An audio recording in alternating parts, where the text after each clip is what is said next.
Welcome to Wealth Intelligence Series, brought to you by DESAL Wealth Academy. In this episode, I will be focusing on how to solve poverty problems. Poverty problem has become almost a major challenge for many, as community, individuals, family, also as even countries. And the reason is because oftentimes we see poverty as a simple issue. And that is why we have not understood the best approach and model to solve poverty problems. And so if you have followed our series so far, you've realized that we've been looking at poverty from different dimensions, from different concepts, from different meaning. The whole idea is that so that you understand that poverty is a broad subject matter.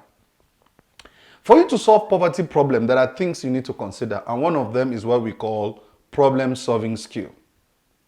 Problem-solving intelligence is one of the key and most important skills in the world today. For those of you that are aware of what an organization called the World Economic Forum, you realize that they rated complex problem-solving as one of the most important skills in the world today, even going into the future. And the reason is because there are so many challenges around us. And so, in the face of problems, the best you can do is to solve them and not to adopt or adapt yourself to them. And for this reason, you must understand how to solve problems. One of the key in this context is poverty. For you to understand how problems work, you need to understand that problems are divided basically into three. There is basic problem. Some people call it simple problem. We have complex problem, and then also we have wicked problem. Complex problem is a kind of problem that just has one solution. It means if you can get one solution, the problem is solved. And one of them simply is you're hungry, for instance. If you're hungry and you have money in your pocket, and then there is a restaurant by the side where you can buy food, the simple action of standing up wherever you are, head to the restaurant, order a food, eat it, solve the problem of hunger at once. That is a basic problem. But there is a second level called the complex problem. The complex problem is when you're in a situation or when you're facing a kind of challenge that just one action is not enough to solve it because the problems are multidimensional. And one of them, using the same situation again, is that you are hungry. But at this time around, you don't have money to buy food. And even if you have money to buy food, there is no place that they are selling food. And there is even nowhere to withdraw money and buy food. So in that context, you are looking at almost 2-3 things you need to do at the same time to be able to solve the problem. One, you need money, but there is no money. And you can even access money, even if you choose to access money. And even when you access money again, there's no place where they are selling food or even anything that is eatable. In that context, you need to solve multiple steps to be able to arrive at your solution. The third step is the wicked problem. The wicked problem is a kind of problem where the person that is responsible for the solution is also part of the problem. Using the same simple analysis, in this context, you're hungry. And perhaps maybe you have the money and there is a place where they are selling food. But by reason of laziness, you just refuse to stand up to go buy the food.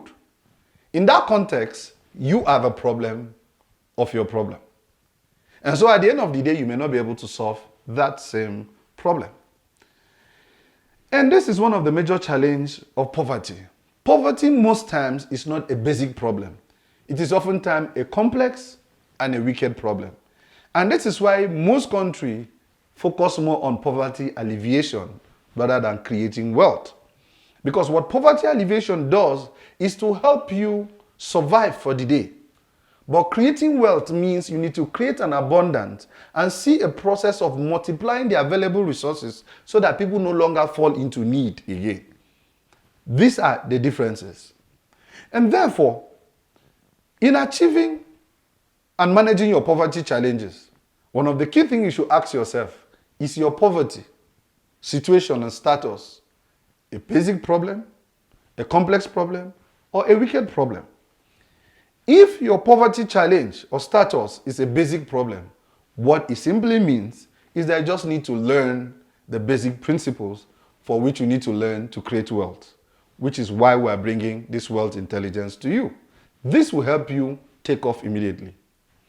But if your problem is complex problem, meaning you have a mindset challenge where you do not believe that wealth is real, where you have adopted poverty as a lifestyle, and where you're not willing to learn, you're not willing to save, you're not willing to invest, and you're not willing to multiply your available resources, you're not even willing to make friends with people that will help you out of the system, it simply means it's a complex problem that you're facing.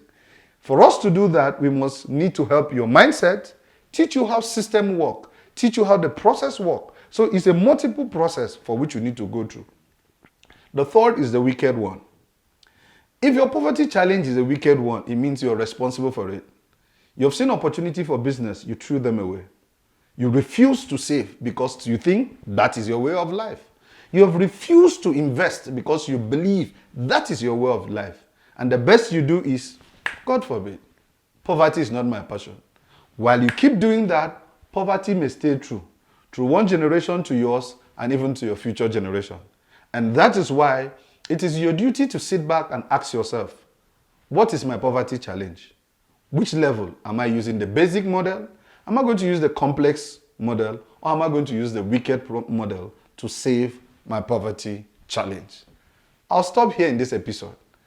My name is Victor Prince Dixon, the inventor of Common Sense, the founder, Skill and Competence Factory, and the lead consultant for DESAL Wealth Academy.